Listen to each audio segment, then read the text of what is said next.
Well, this is the third video posting, and compressor's locked up, high amperage overload. It just starts to turn and it goes into a binding situation. I'm pulling the refrigerant back out. So my diagnostic fee is the charge of a recharge plus refrigerant recovery plus hookup for diagnostic. So we have a $700 charge for diagnostic of a bad compressor.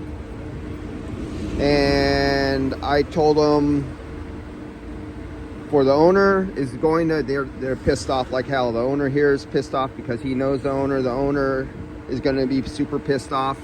And I told him, take it to the dealer. It'll be about $6,000 to $8,000. They'll replace the compressor, the condenser, all the lines, that $1,800 to $2,000 accumulator. They'll do the expansion valves, the evaporator. So $6,000 to $8,000, and hand the bill or sue the last shop who put in the contaminated refrigerant.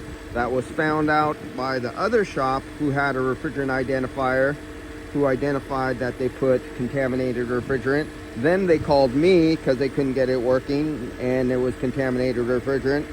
And so I recovered the contaminated refrigerant into a contaminated tank, and I filled it up, went through all the procedures. Now I'm recovering the refrigerant back out, and there's going to be a shop owner who's really not happy that they tried to do a Prius Prime hybrid vehicle without knowing what they're supposed to be doing. And the shop owner here knows who that was.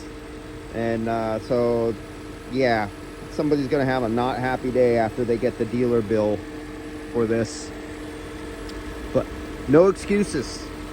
If you run a shop and you're trying to do air conditioning and you don't know how to work on electric cars or the hybrids with electric compressors and heat pumps, you will receive a bill from the dealership for several $1,000s. And I mean $6,000, $8,000. Could be an Audi, it could be $12,000 or $14,000. So if you don't know what you're doing, don't work on these systems.